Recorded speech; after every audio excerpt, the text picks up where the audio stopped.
ये बात है बीते 22 साल पहले की, जब रेणुका जी दर्द से कर्रा रही थी क्योंकि उनके घर में नई उम्मीद आने वाली थी। रेणुका जी पहले बच्चे को जन्म देने वाली थी। रात के 2 बजे दाई को घर बुला लिया गया था क्योंकि वही तो थी जो रेणुका जी के बच्चे को जन्म देने वाली थी। अंजना दाई जब रेणुका जी के घर में दाखिल हुई तो आकाश जी ने कहा कि मेरी पत्नी अंदर है और आपका काफ़ी देर से इंतज़ार हो रहा है। वो बुरी तरह से तड़प रही है। उन्होंने कहा, बेटा फिक्र मत करो, अब बहुत जल्द ही खुशखबरी आने वाली है। वो कमरे के अंदर चली गई। काफ़ी देर तक रेणुका जी के चीखने चिल्लाने की आवाज़ आती रही। फिर धीरे धीरे उनकी आवाज़ कम होने लगी। रेणुका जी रोते हुए कह रही थी कि दाई मासी बताओ ना, मैंने बेटे को जन्म दिया है या बेटी को? अंजना दाई ने जवाब दिया कि तूने बेटी को जन्म दिया है, मगर तूने एक बेटी को नहीं 2-2 बेटियों को जन्म दिया है और इन दोनों ही बेटियों का भाग्य आने वाले समय में बड़ा ही खराब होने वाला है। रेणुका जी कहने लगी कि दाई मासी ऐसे क्यों बातें कर रही हो? मेरी बेटियों का भाग्य भला क्यों खराब होने लगा? मैं अपने पति के साथ मिलकर अपनी बेटियों की अच्छे से परवरिश करूंगी, उन्हें किसी चीज़ की कमी नहीं होने दूंगी। अंजना मासी कहने लगी, तू चाहे जितनी कोशिश कर ले, मगर इस गांव की जो रीत बरसों पुरानी चलती आ रही है, जो यहाँ बेटियों के साथ होता आ रहा है, वो एक दिन तेरी बेटियों के साथ भी होगा। एक बेटी के साथ नहीं बल्कि इन दोनों के साथ भी वही होगा जो इस गांव की हर बेटी के साथ होता आया है। रेणुका जी ये सब सुनकर घबरा गईं और कहने लगीं कि दाई मासी ऐसी बातें मत करो, ये सब सुनकर मेरा दिल दहल रहा है। वो अपनी बेटियों का दुख सुनकर अपनी दुख तकलीफ को भूल गई थी और बस लगातार रोए जा रही थी, क्योंकि वो अच्छी तरह से जानती थी कि इस गांव में बेटियों के साथ क्या होता है। अभी नहीं, जब वो जवान होती हैं, जब उनकी शादी का समय आता है, जब उनको दुल्हन बनाया जाता है और जब उनकी बारात द्वार पर आ जाती है, बाहर दरवाजे पर आकाश जी और उनके रिश्तेदार ये खबर जानने के लिए बेचैन हो रहे थे कि बेटी पैदा हुई है या बेटा। कोई भी ये बात नहीं जानता था कि रेणुका जी ने जुड़वा बेटियों को जन्म दिया है। सब लोग दाई मासी के बाहर आने का इंतज़ार कर रहे थे। वो दोनों ही बेटियों के बारे में सोच सोच कर रो रही थी। दाई मासी को इसलिए रेणुका की बेटियों से हमदर्दी हो रही थी क्योंकि वो एक अच्छी औरत थी और इस गांव की हर औरत उन बेटियों से हमदर्दी रखती थी जिनके साथ शादी के समय गलत होता था। आखिरकार नई नवेली दुल्हनों का अंजाम बहुत बुरा होता था। दुनिया के जिस भी घर में बेटियों की या बेटों की शादी होती है, तब खुशियों का माहौल छाया हुआ होता है। लेकिन स्वस्तिपुर एक ऐसा गांव था जहां पर बेटियों की शादी का वक्त जब आता तो पूरे गांव का माहौल खौफनाक हो जाता था। हर किसी के दिल में सिर्फ यही इच्छा होती थी कि किसी भी तरह से इस बेटी की शादी खामोशी से हो जाए तो ही बेहतर है। उस दरिंदे को ये बात पता न चले, मगर वो एक राक्षस था जिसकी पीढ़ी गांव की हर बेटी को बर्बाद करती आ रही थी। क्या ऐसे दरिंदे का कोई अंत था? रेणुका जी अपनी बेटियों के लिए बहुत परेशान हो रही थी। बेटियां जब जन्म लेती हैं तो कुछ लोग इसलिए परेशान हो जाते हैं कि बेटी है, और कुछ लोग इसलिए खुश होते हैं कि घर में बेटी पैदा हुई है। क्योंकि कुछ लोग बेटियों से खुश होते हैं तो कुछ ऐसे लोग हैं जो बेटियों के आने से उदास हो जाते हैं। इस गांव में बेटियों के पैदा होने पर अगर माता पिता खुश भी होते तो उन्हें अपनी खुशी को अपने दिल में दबाकर रखना होता था, क्योंकि बेटियों के साथ होने वाले अंजाम के बारे में जानकर सभी लोग सारी ज़िंदगी अपनी बेटियों को बहुत लाड प्यार देते थे और उनकी जवानी से बहुत डरते थे।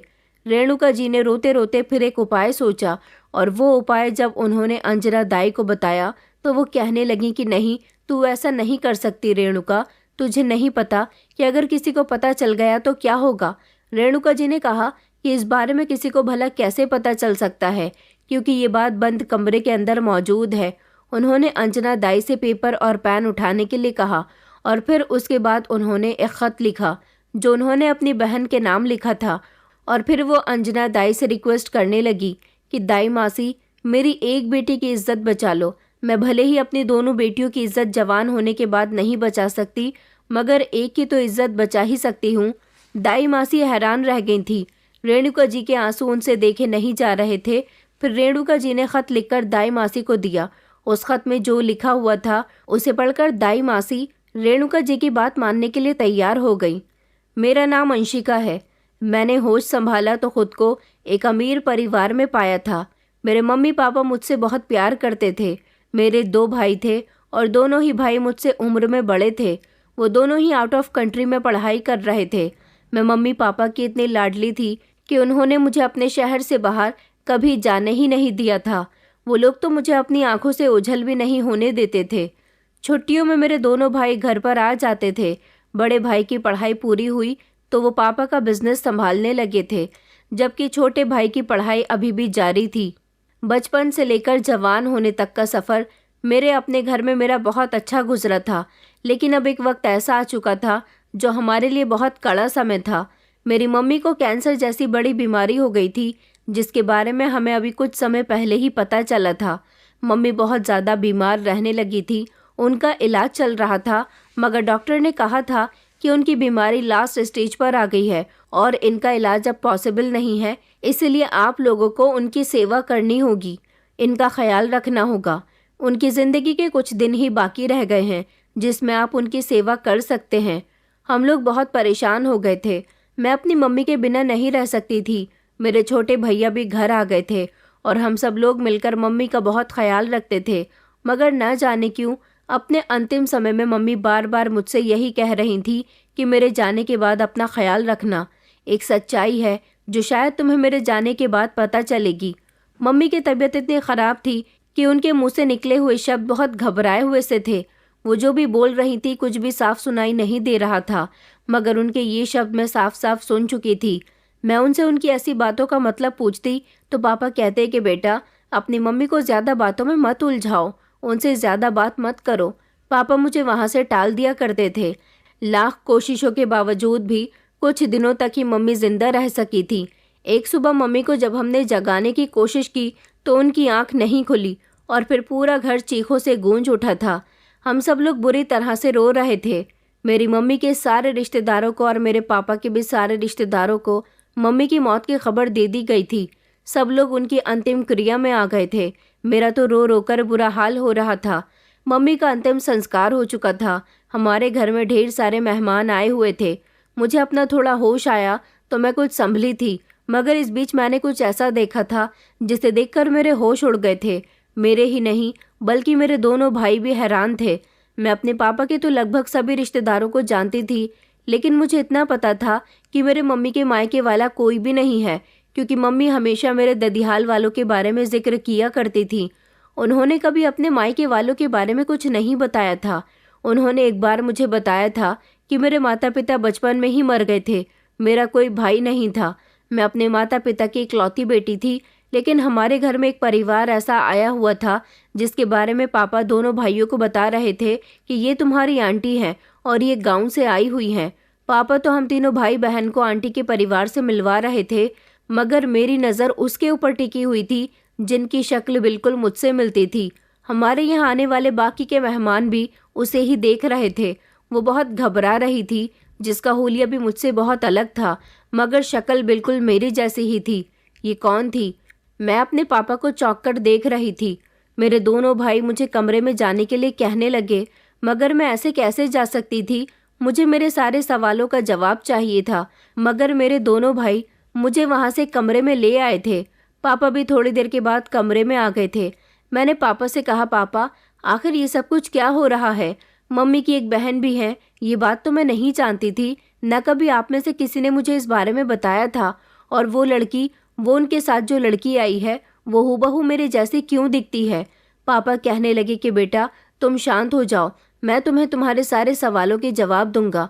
मैं जानता था कि एक न एक दिन तुम्हारे सामने सच्चाई खुलकर आ ही जाएगी। दरअसल वो लड़की जो बिल्कुल तुम्हारे जैसी दिखती है, वो कोई और नहीं बल्कि तुम्हारी सगी बहन है।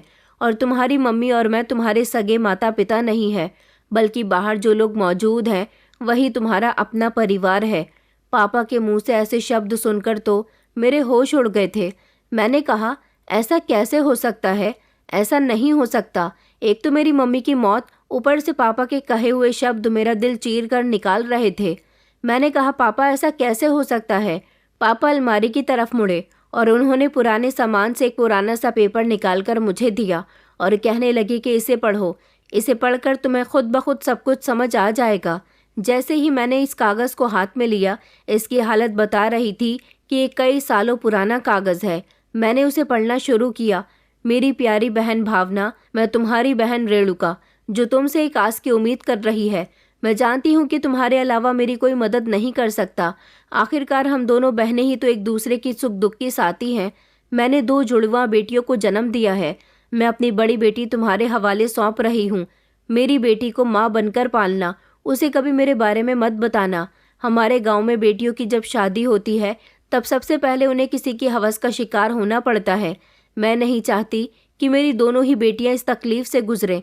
मैं अपनी दोनों ही बेटियों को तो नहीं बचा सकती, मगर दोनों में से किसी एक को तो बचा सकती हूँ, क्योंकि मैं अपनी ममता की तरफ से मजबूर हूँ। किसी एक को तो मुझे अपने सीने से लगाकर रखना होगा।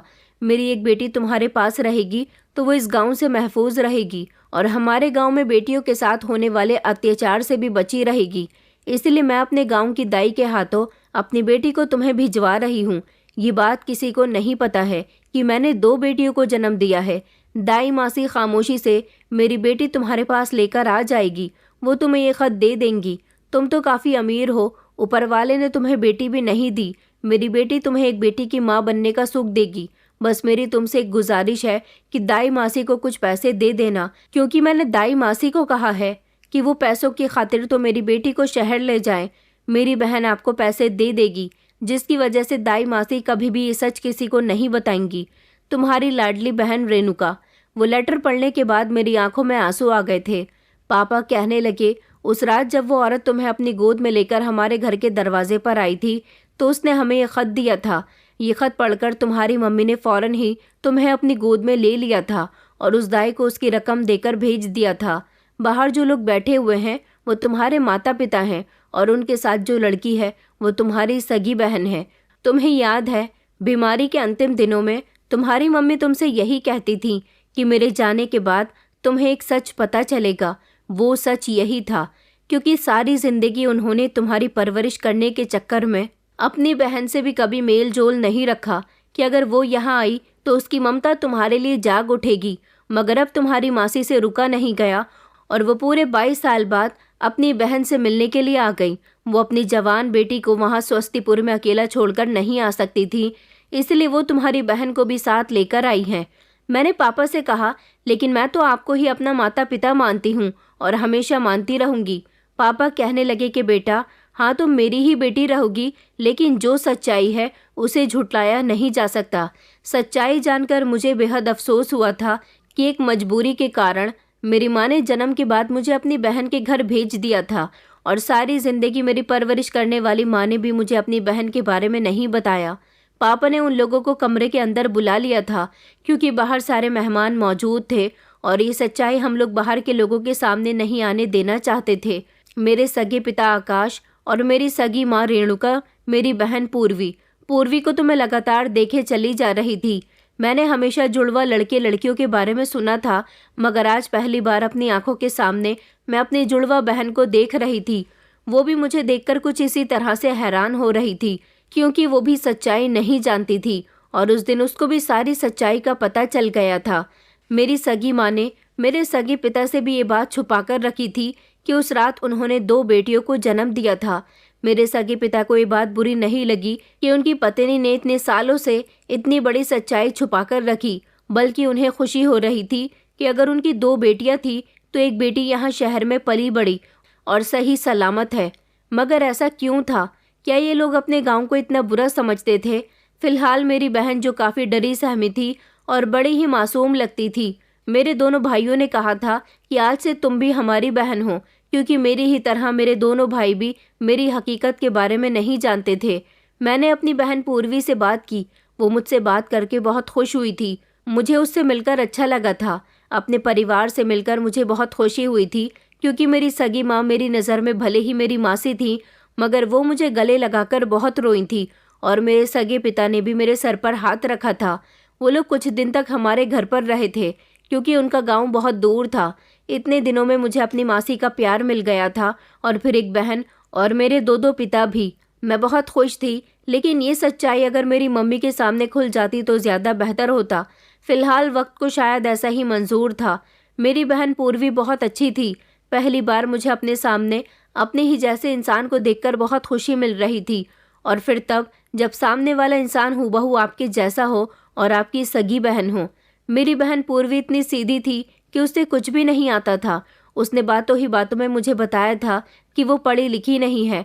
मुझे पता चला था कि 2 दिन बाद वो लोग हमारे घर से जाने वाले हैं। आखिर कब तक वो हमारे यहाँ रह सकते थे? एक न एक दिन तो उन्हें अपने घर वापस जाना ही था। लेकिन मुझे अपनी बहन की बहुत याद आती, इसलिए मैंने पूर्वी को एक मोबाइल खरीद कर दे दिया था और कहा था कि तुम इससे मुझसे बात करती रहना। वो मुझे बड़ी होने के नाते दीदी कहकर बुला रही थी। तब मुझे बहुत अच्छा लग रहा था, मगर उसने कहा कि दीदी मुझे मोबाइल चलाना नहीं आता। मैं तो हैरान रह गई थी। मैंने कहा तुमसे मोबाइल इस्तेमाल करना नहीं आता? आजकल तो बच्चा बच्चा मोबाइल इस्तेमाल कर रहा है। तो वो कहने लगी कि हाँ, मोबाइल तो पापा के पास है और वैसे भी मैं तो ज़्यादातर घर में ही रहती हूँ। पापा काम पर होते हैं, इसलिए मोबाइल अपने साथ लेकर जाते हैं। मैंने कहा कि तुमने एजुकेशन पर ध्यान क्यों नहीं दिया? तो वो कहने लगी कि हमारे गांव में लड़कियों को एजुकेशन नहीं दिलवाई जाती। हमारे गांव की लड़कियां ज़्यादातर घर में ही रहती हैं। मैंने कहा तुम्हारे गांव के बारे में मैं अब तक न जाने कितनी बातें सुन चुकी हूँ। हालांकि आंटी ने भी लेटर में गांव में बेटियों के साथ होने वाले किसी अत्याचार के बारे में जिक्र किया है। मैं जानना चाहती हूँ कि आखिर तुम्हारे गांव में ऐसा भी क्या होता है? अभी हम लोग इस बारे में बात कर ही रहे थे कि इतनी ही देर में आंटी आ गई और कहने लगी कि बेटा क्या बातें हो रही हैं तुम दोनों के बीच। फिर मैंने आंटी से ही डायरेक्टली पूछ लिया कि आपने मम्मी को जो लेटर लिख कर दिया था उसमें गांव में होने वाले लड़कियों के साथ अत्याचार के बारे में कोई बात थी? आखिर आपके गांव में लड़कियों के साथ ऐसा भी क्या अत्याचार होता है? मेरी बात सुनकर आंटी के चेहरे पर उदासी छा गई थी। उन्होंने कहा बेटा अब हमारे जाने का समय हो रहा है, हमें चलना चाहिए। हमें तुम्हारी बहुत याद आएगी। मेरी बहन ने मेरी बेटी को बिल्कुल अपने जैसे ही संस्कार दिए हैं। तुम बहुत अच्छी हो, मुझे तुम्हारी बहुत याद आएगी। मैं उनके गले लग गई थी और वो मेरे गले लगकर रोने लगी थी।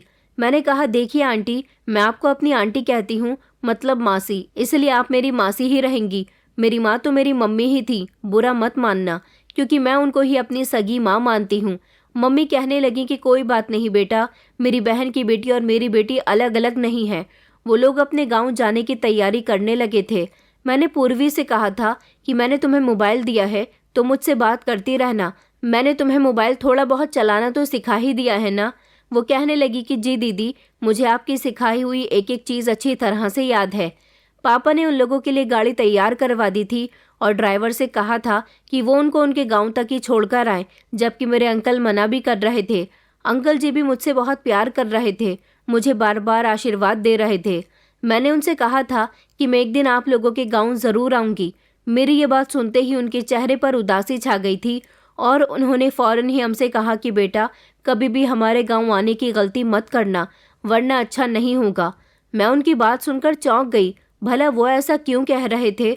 उन्होंने मेरे पापा से कहा था कि आपको अंशिका का बहुत बहुत ख्याल रखना है और उसे कभी भी हमारे गांव नहीं आने देना। मैंने कहा आप लोग ऐसा क्यों कह रहे हो? अब तो मुझे सब कुछ पता चल गया कि आप भी मेरा परिवार हो।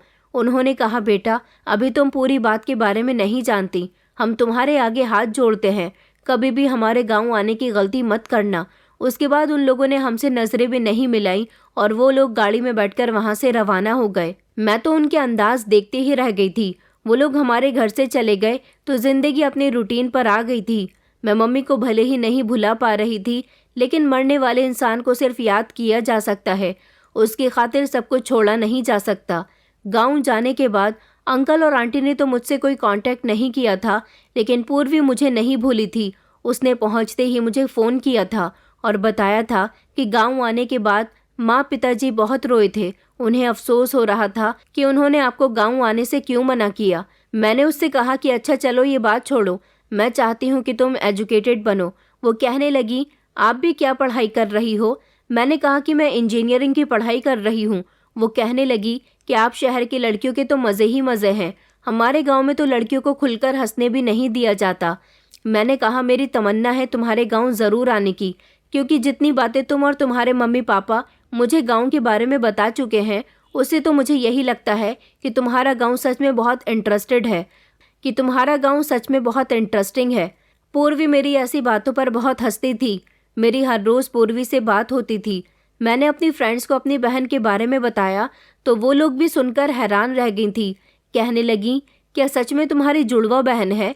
उन लोगों को पूर्वी से मिलने की तमन्ना होने लगी थी। मैंने पूर्वी से कहा भी था कि तुम इस बार शहर आओगी तो मैं तुम्हारी मुलाकात अपनी दोस्तों से करवाऊंगी। पूर्वी कहती थी कि गांव में मेरी भी बहुत सारी सहेलियां हैं, आप कभी हमारे गांव आओगी तो मैं आपकी मुलाकात अपनी सहेलियों से करवाऊंगी, मगर आप मेरे गांव कैसे आ सकती हो, आपका यहाँ आना तो मना है। मैंने कहा चलो कोई बात नहीं। मेरी एक दोस्त जो मेरी सबसे पक्की दोस्त थी अर्पिता, वो डीएसपी बनने की तैयारी कर रही थी। मुझे तो पढ़ने लिखने का इतना शौक नहीं था, लेकिन मेरी सारी ही फ्रेंड्स किसी न किसी काबिल बन गई थी। उन दिनों मेरे एग्जाम चल रहे थे और एग्जाम्स के दौरान मेरी बातचीत पूर्वी से नहीं हो पा रही थी। जैसे ही मुझे फुर्सत मिली मैंने फ़ौरन ही पूर्वी को फ़ोन लगाया था। मैंने कहा पूर्वी तुम कहाँ हो आजकल, मुझे फ़ोन भी नहीं करती हो। पूर्वी कहने लगी कि दीदी मैं बहुत उदास हूँ। मैंने कहा क्यों, तुम क्यों उदास हो? तो वो कहने लगी कि दरअसल गांव में मेरी एक दोस्त है रितु, रितु की शादी होने जा रही है। मैंने कहा ये तो बहुत अच्छी बात है, तुम्हारी सहेली की शादी होने जा रही है तो इसमें तुम उदास क्यों हो? क्या वो शादी के बाद कहीं दूर शिफ्ट होने वाली है? पूर्वी कहने लगी कि नहीं, वो कहीं दूर तो शिफ्ट नहीं हो रही, वो हमारे गांव में ही रहेगी। लेकिन हमारे गांव की लड़कियों की शादी इतनी आसानी से नहीं होती। मैंने कहा क्या मतलब है तुम्हारा? वो कहने लगी मेरी सहेली रितु बहुत परेशान है। जैसे जैसे उसकी शादी के दिन करीब आ रहे हैं वैसे वैसे ही उसका और उसके परिवार वालों का रो रो कर बुरा हाल हो चुका है। उसकी बात सुनकर मैं हैरान रह गई थी। मैंने कहा शादी होने जा रही है तो इसमें रोने वाली क्या बात है? पूर्वी ने मुझे बताया कि हमारे गांव में जब भी किसी लड़की की शादी होती है तो उसके साथ बहुत गलत होता है। गलत होने से मतलब है कि पिछले 46 साल पहले गांव का एक सरपंच हुआ करता था। वो सरपंच बहुत ही दबंग आदमी था। उसको गांव की लड़कियां बहुत पसंद थी, इसलिए स्वस्तिपुर में जिस भी लड़की की शादी होती थी वो लड़की की शादी की रस्म होने से पहले ही उसे उसके घर से उठवा लिया करता था और खुद उसके साथ सुहागरात मनाया करता था। कोई भी अगर उसका विरोध करने की कोशिश करता या अपनी बेटियों को बचाने की कोशिश करता तो वो लड़की के साथ साथ उसके पूरे परिवार को गांव की चौक में बांधकर इतनी बुरी तरह से पीटता था कि देखने वाले लोगों के रोंगटे खड़े हो जाते थे और किसी की इतनी हिम्मत नहीं होती थी कि वो उसका विरोध कर सके। गांव के सारे ही लोग उस सरपंच से बहुत डरते थे। मैंने कहा ये बात तो पिछले 46 साल पुरानी है, अब तक तो तुम्हारे गांव का सरपंच जिंदा भी नहीं होगा, तो फिर अब किस बात का डर है? पूर्वी ने मुझे बताया कि सरपंच तो मर चुका है मगर उसकी पीढ़ी तो अभी तक चलती आ रही है।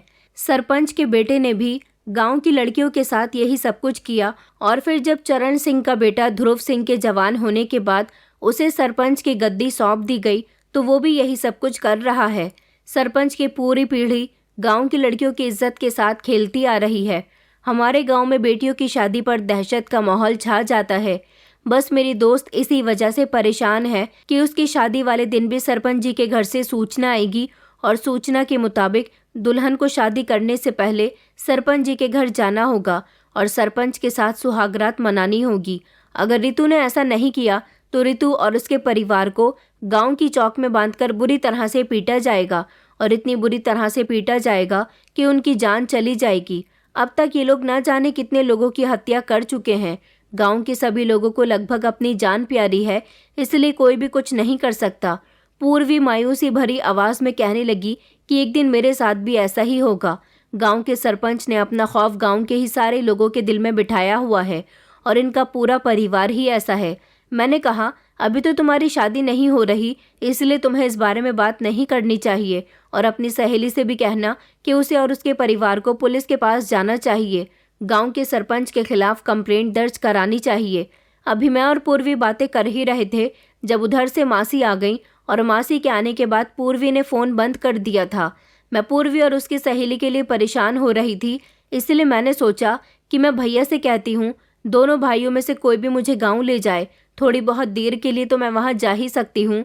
मैंने जब बड़े भैया से गाँव जाने के लिए कहा तो उन्होंने मुझे साफ इनकार कर दिया। फिर मैंने छोटे भैया से बात की तो उन्होंने भी मना कर दिया था कि हम तुम्हें गाँव नहीं लेकर जाएंगे। उन दोनों ने मिलकर मेरी शिकायत पापा से कर दी थी। पापा कहने लगे बेटा ये तुम क्या कर रही हो, वो लोग तुमसे मना करके गए हैं कि तुम्हें गाँव नहीं जाना, तो फिर तुम क्यों अपने दोनों भाइयों से वहाँ जाने की जिद कर रही हो? तुम्हारे लिए वहाँ जाना बहुत खतरनाक है। मैंने कहा पापा आखिर ऐसी भी क्या बात है कि मैं गाँव नहीं जा सकती? मुझे पूर्वी से मिलना है, वो और उसकी सहेली किसी बड़ी मुसीबत में फंसी हुई हैं। पापा कहने लगे कि वो किसी मुसीबत में फंसी हुई नहीं है और अगर उन पर कोई मुसीबत आई भी तो वो लोग खुद उसे हैंडल कर लेंगे। तुम्हें कुछ भी करने की ज़रूरत नहीं है। तुम हमारी जिम्मेदारी हो और हमें तुम्हारा बहुत ख्याल रखना है। मैंने कहा पापा मुझे कुछ नहीं होगा। आखिर आप कैसी सोच रखने लगे हो? पापा कहने लगे कि नहीं बेटा, मैं तुम्हें वहाँ जाने नहीं दूंगा। अगर गांव में किसी को ये बात पता चल गई कि तुम आकाश और रेणुका की दूसरी बेटी हो तो फिर तुम्हें उस गांव में रहना होगा उनकी बेटी बनकर। और फिर तुम्हारी तो शक्ल भी पूर्वी से खूब मिलती है, इससे तो गांव वाले तुम्हें उसकी जुड़वा बहन समझ ही लेंगे। देखो उनके गांव के रीति रिवाज बहुत पुराने और अलग हैं। तुम शहर की रहने वाली हो इसलिए गांव की बातों को नहीं समझ सकोगी। स्वस्तिपुर कोई ऐसा वैसा गांव नहीं है, बल्कि बहुत ही खतरनाक गांव है। वहाँ के लोगों की सोच बहुत अलग है।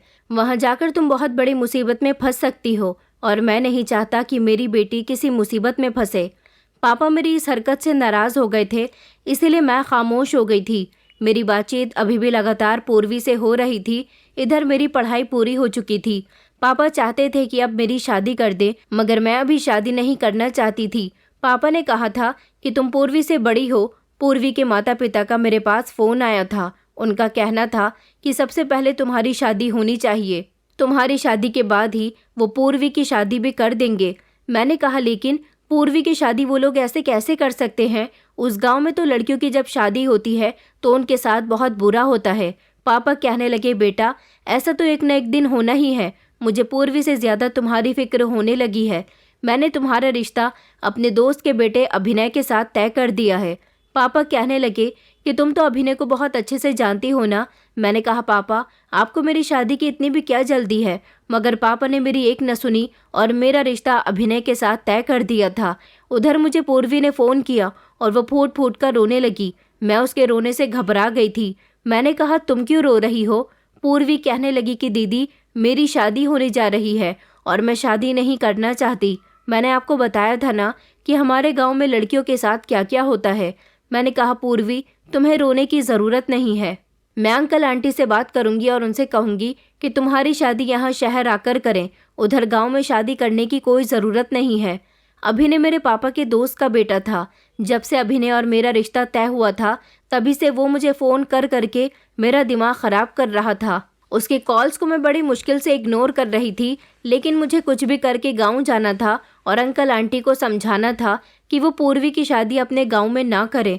मगर मेरे लिए गांव जाना इतना आसान नहीं था। मैं कैसे गांव जाती? उधर अभिनय बार बार मुझे मैसेज और कॉल करके बात करने को कह रहा था। मैं उससे तंग आ गई थी, इसलिए मैंने उसकी कॉल रिसीव कर ली थी। मैं जानती थी कि वो अपनी मोहब्बत का इजहार मुझसे करना चाहता है। अक्सर रिश्ता लग जाने के बाद लड़के यही करते हैं। अब वो दिन में मुझे कई कई बार कॉल्स करता था और तंग आकर मुझे उसकी एक दो कॉल्स रिसीव करनी ही पड़ जाती थी और उससे मेरी बात भी होने लगी थी। मेरा मंगेतर था, मैं उसका दिल भी नहीं तोड़ना चाहती थी। ऐसा नहीं था कि वो मुझे पसंद नहीं था, बस मुझे पूर्वी की फिक्र हो रही थी। फिर मुझे आइडिया आया कि मुझे ना तो गांव पापा लेकर जा सकते हैं और ना ही दोनों भाई लेकर जाएंगे। एक अभिनय ही था जो मेरी मदद कर सकता था। मैंने अभिनय से कहा कि हम दोनों मिल सकते हैं, तो वो कहने लगा कि हाँ हाँ बताओ कहाँ मिलना है, मैं तो तुमसे मिलने के लिए तैयार हूँ। मैंने कहा तो ठीक है, अभी और इसी समय अपनी गाड़ी लेकर आ जाओ। उस समय शाम के 6 बज रहे थे। मैंने पूर्वी को फ़ोन करके गांव का एड्रेस ले लिया था। गांव बहुत दूर था। मैंने अभिनय को गांव का एड्रेस बता दिया था। मैं उससे जैसा जैसा कहती वो लगातार वैसा ही कर रहा था। अभिनय कहने लगा कि तुम मुझे इतनी दूर कहाँ लेकर जा रही हो? क्या हम लोग इतनी दूर मीटिंग करने वाले हैं? मैंने कहा मेरी खातिर तो तुम कहीं भी जाने के लिए तैयार हो सकते हो ना, तो इसलिए खामोशी से गाड़ी चलाते रहो। वो बेचारा मेरे कहने के मुताबिक चलता रहा। जैसे ही हम लोग स्वस्तिपुर के अंदर एंटर हुए, मैंने अपने चेहरे को अच्छी तरह से छुपा लिया था। लगभग 4 घंटे गाड़ी का सफ़र तय करने के बाद हम लोग स्वस्तिपुर पहुंच चुके थे। पूर्वी अपने दरवाजे पर खड़ी मेरा और अभिनय का इंतज़ार कर रही थी। अभिनय बार बार मुझसे पूछ रहा था ये हम कहाँ आ गए हैं। मैंने कहा मेरे साथ चलो, अभी सब कुछ समझ आ जाएगा। मैं जैसे ही अभिनय को लेकर घर के अंदर दाखिल हुई, अंकल आंटी और पूर्वी मुझे गौर गौर से देखने लगे थे। मैंने अपने चेहरे से दुपट्टा भी हटा लिया था। मेरा चेहरा देखकर वो लोग हैरान रह गए और जल्दी से मेरे करीब आए। पूर्वी से उन्होंने झट से दरवाज़ा बंद करने के लिए कहा था। आंटी कहने लगी कि बेटा तुम यहाँ पर क्यों आ गई हो? हमने तो तुमसे मना किया था ना, अगर तुम्हें यहाँ किसी ने देख लिया तो बहुत बड़ी मुसीबत हो जाएगी। मैंने कहा मैं खामोशी से यहाँ आई हूँ, मुझे आपसे बात करनी थी। अभिनय मुझे और पूर्वी को बड़े गौर गौर से देख रहा था। मैंने अभिनय को पूरी बात बता दी थी कि पूर्वी मेरी जुड़वा बहन है और किस तरह मैं शहर में जाकर पली बढ़ी। मैंने कहा आप लोग पूर्वी की शादी क्यों करना चाहते हो? मुझे पूर्वी ने ही इस गांव के बारे में सब कुछ बता दिया है। आप लोग उस सरपंच के खिलाफ कोई एक्शन क्यों नहीं लेते? अंकल कहने लगे कि बेटा हम लोग ऐसा नहीं कर सकते। पिछले 46 सालों से उनके खिलाफ कोई एक्शन नहीं ले सका तो फिर हम भला कैसे ले सकते हैं? पूर्वी का रिश्ता तय करना हमारी बहुत बड़ी मजबूरी थी, क्योंकि जिस घर से पूर्वी का रिश्ता आया है उनकी बेटी के साथ पहले ही पूर्वी का रिश्ता तय था। जब पूर्वी 6 साल की थी तब हमने उनको जुबान दी थी कि हम अपनी बेटी की शादी आपके बेटे के साथ कर देंगे। हमारे गांव में जुबान की बहुत अहमियत है। पूर्वी 23 साल की हो गई है और उस हिसाब से हमें उसकी शादी कर देनी होगी। इस गांव में गांव के लोग ही आपस में शादियां करते हैं। हम लोग गांव के रीति रिवाज के खिलाफ नहीं जा सकते। बेटा तुम प्लीज यहाँ से चली जाओ। मैंने कहा आप लोगों ने जब पूर्वी का रिश्ता तय कर दिया है तो मैं क्या कह सकती हूँ, लेकिन गांव का सरपंच उसका आप लोग क्या करेंगे? अंकल कहने लगे कि बेटा कुछ ना कुछ तो करना ही होगा। मैं भी नहीं चाहता कि मैं अपनी बेटी को उस राक्षस के हवाले करूं। मन तो करता है कि पूर्वी को उसके पास भेजने से पहले मैं अपनी और अपनी बेटी की जान ले लूं। मैंने कहा आप लोगों को ऐसा करने की कोई ज़रूरत नहीं है, आप लोगों को आवाज़ उठानी होगी। आंटी कहने लगी कि हम लोग ऐसा नहीं कर सकते, वो बहुत ही खतरनाक इंसान है। गांव की बहुत सारी ज़मीनों पर उसका कब्जा है।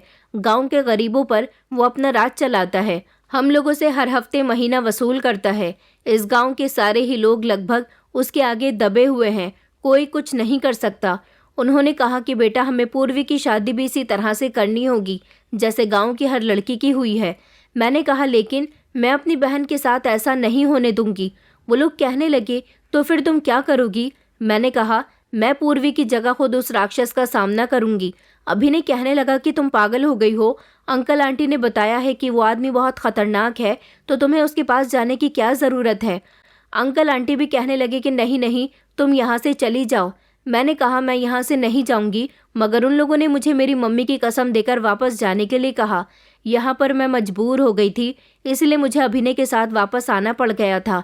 लेकिन मैं पूर्वी के साथ कुछ भी गलत नहीं होने दे सकती थी, लेकिन मुझे अभिनय के साथ की ज़रूरत थी। उसने मुझे भरोसा दिलाया था कि वो भी मेरी मदद करेगा। अंकल आंटी ने किसी की बात नहीं सुनी थी और पूर्वी की शादी अपने गाँव के लड़के के साथ तय कर दी थी। उन्होंने तो हमारे घर से भी किसी को इनवाइट नहीं किया था। इधर मैंने किसी को खबर नहीं होने दी थी और मैं खामोशी से स्वस्तिपुर चली गई थी। वहां जाने के बाद अभिनय के जरिए खामोशी से मैंने पूर्वी को गायब करवा लिया था और पूर्वी की जगह मैं दुल्हन बनकर बैठ गई थी। मुझे तो मेरे खुद के माता पिता भी नहीं पहचान पाए थे कि मैं पूर्वी नहीं बल्कि अंशिका हूँ। मैं और अभिनय ने मिलकर एक प्लान बनाया था और हमें उम्मीद थी कि हम ज़रूर कामयाब हो जाएंगे। ध्रुव सिंह जो इस गांव का सरपंच था, उसकी इस गांव में बहुत पावर थी। पॉलिटिकल लोगों का हाथ भी उसके ऊपर था, इसलिए पुलिस उसका कुछ नहीं कर पाती थी। इसलिए अभिनय ने मुझसे संभल कर रहने के लिए कहा था। मेरी बारात आने में 3 घंटे रह गए थे जब ध्रुव सिंह के आदमियों के जरिए उसे पता चला कि गांव की एक जवान लड़की की शादी हो रही है, तो उसने अपने आदमियों को हमारे घर भिजवा दिया था। सुबह से 2 बार उसके घर से बुलावा आ चुका था। अगर तीसरी बार मुझे नहीं भेजा गया तो वो कुछ भी कर सकता है। ध्रुव सिंह बहुत चालाक आदमी था। खामोशी से भी इस गांव में कोई अपनी बेटी की शादी नहीं कर सकता था, उसे पता चल ही जाता था। अंकल आंटी बहुत रो रहे थे। वो मुझे सरपंच के यहाँ भेजना तो नहीं चाहते थे, मगर मेरा जाना बहुत ज़रूरी था कि अब की बार वो कुछ भी कर सकता था। इसलिए मैंने उन लोगों से विदाई ली और फिर उन्होंने रोते रोते मुझे सरपंच के यहाँ भेज दिया था। उसके आदमियों ने मेरे पापा के साथ बदतमीजी भी की और कहा था कि सुबह से 2 बार सूचना लेकर आ चुका हूँ, अब की बार अगर लड़की नहीं गई तो सरपंच जी खुद यहाँ आ जाएंगे। मेरे पापा ने माफ़ी मांगी थी और बार बार कहा था कि मेरी बेटी को छोड़ दो, मगर उन लोगों पर कोई असर नहीं होने वाला था। मुझे सरपंच की हवेली पर ले जाया गया था। मुझे डर भी लग रहा था, मगर ये काम करना मेरे लिए बहुत ज़रूरी था। उसके बाद 2 आदमी मुझे हवेली के अंदर ले गए और फिर सरपंच के कमरे के अंदर ले जाया गया। मैं जैसे ही कमरे के अंदर गई तो वो एक बड़ा ही गंदा सा कमरा था। टेबल पर दारू की बोतलें रखी हुई थी और वहीं पर उसके कुछ हथियार भी थे। उसने मुझे बिस्तर पर लेटने के लिए कहा था। वो दिखने में बड़ा ही खतरनाक आदमी था। जैसा मैंने उसके बारे में सुना था वो वैसा ही था। वो धीरे धीरे अपने कपड़े उतारने लगा। वो मुझे ही दुल्हन समझ रहा था, मगर उसे नहीं पता था कि आज उसके बुरे कर्मों का अंत होने वाला है। वो धीरे धीरे चलता हुआ बिस्तर तक मेरे करीब आया और उसने जैसे ही मुझे हाथ लगाया, फौरन ही मैंने उसके हाथ को पकड़ लिया था और रिवॉल्वर निकालकर उसके कान पर रख दी थी। मैंने कहा था कि अगर तूने थोड़ी भी होशियारी की तो गोली तेरे माथे के आर पार हो जाएगी।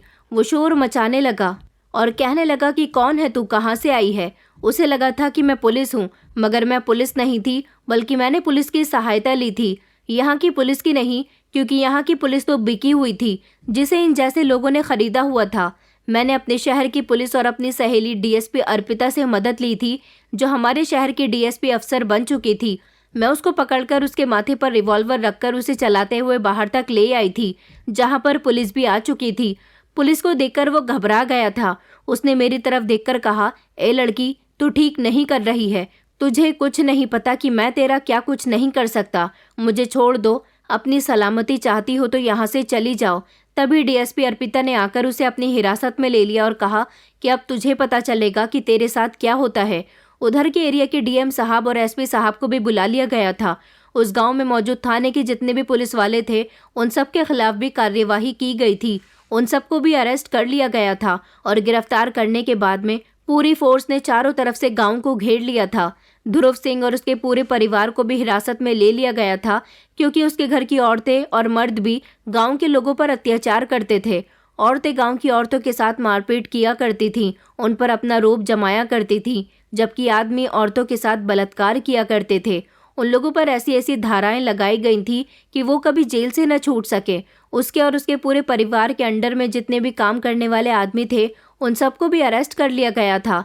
गांव के सरपंच की पीढ़ी जो अब तक चली आ रही थी और औरतों के साथ बलात्कार हो रहे थे, उन सभी को कड़ी से कड़ी सजा देने का गांव वालों से वादा किया गया था। ध्रुव सिंह को अरेस्ट करना कोई आसान काम नहीं रहा था, क्योंकि अगर 1 मिनट की भी देरी हो जाती तो शायद वो मेरी जान पर हमला भी कर सकता था, क्योंकि अब तक वो और उसका परिवार और उसके बुजुर्ग काफ़ी सारे लोगों की जान ले चुके थे। फौरन सबको गिरफ्तार करके तुरंत उनके खिलाफ मुकदमा दर्ज किया गया और उनको जेल भेज दिया गया था। और फिर कोर्ट से आदेश लेने के बाद उसकी हवेली को भी तुरंत गिरवा दिया गया था, क्योंकि इसके बाप दादा शुरू से ही गांव की ज़मीनों पर कब्जा करके बैठे थे। जिन जिन लोगों की ज़मीनों पर उन्होंने कब्जा किया था, वो सारी ही ज़मीनें गांव के लोगों को वापस दे दी गई थी। उनके पकड़े जाने से गांव में खुशी की लहर दौड़ गई थी।